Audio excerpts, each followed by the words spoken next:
अधर्म की बाहों का सामना तुम्हें भी करना होगा। यह संघर्ष महंगे भी पड़ सकते हैं।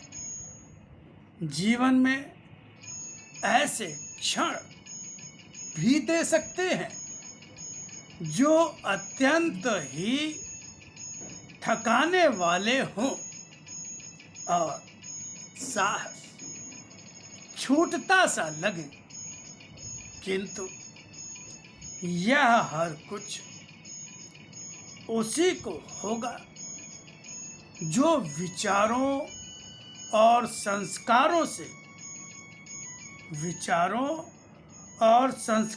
से ही दृढ़ नहीं होगा।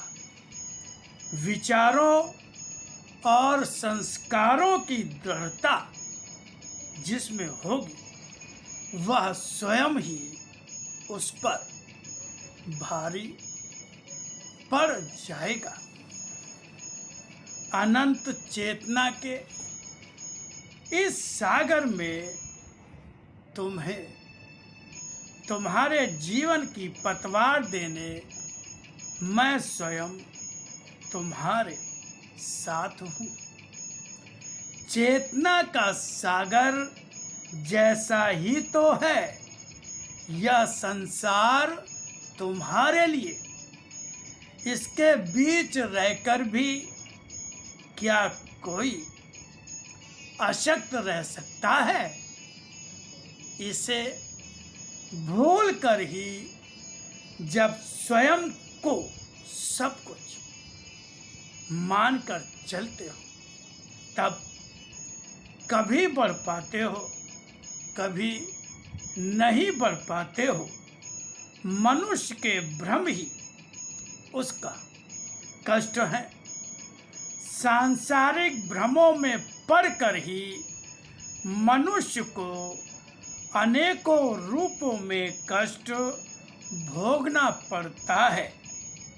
फिर मुझे न पहचानने वाला जब भ्रमित होता है तब तो उसका जीवन संसार रूपी सागर की भंवर में पड़कर नष्ट ही हो जाता है।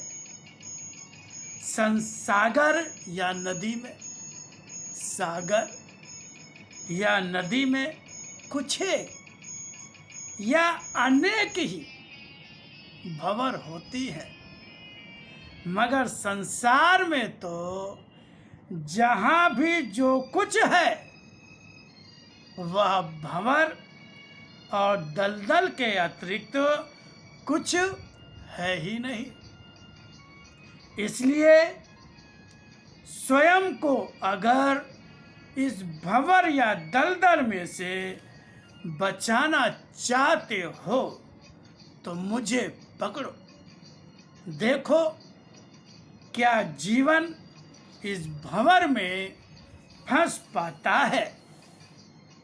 कितनी भी बड़ी बाधाओं के बीच में रहकर भी मनुष्य सारी बाधाओं को दूर कर मेरा साथ पा जाता है। अगर उसका विश्वास सत्य और पकड़ मजबूत होती है, अत्यंत शीघ्र ही संसार बदलेगा। असत्य के बंधन स्वयं टूटेंगे और सत्य की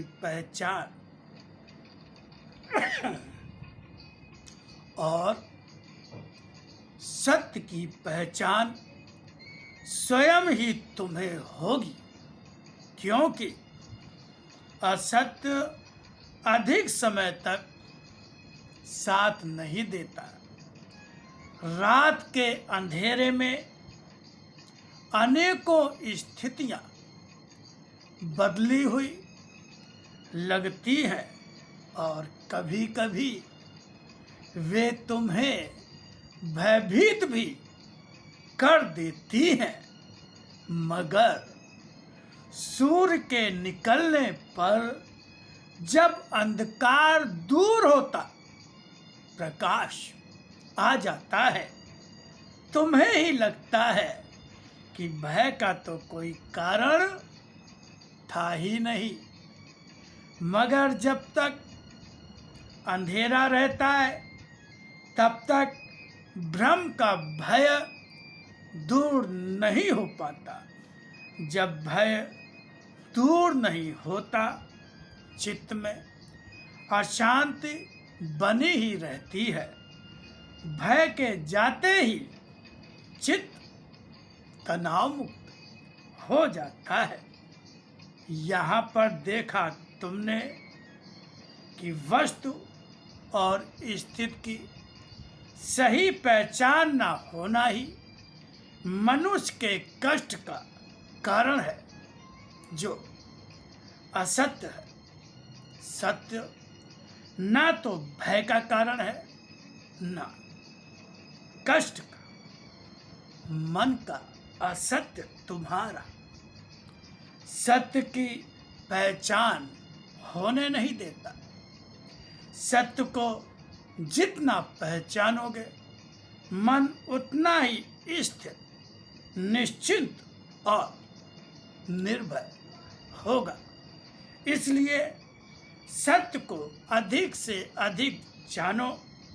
जब जानोगे, हर कुछ में मैं तुम्हें अपनी वाणी के रूप में बोलता हुआ, पहचान देता हुआ चिर परिचित सा ही लगूंगा।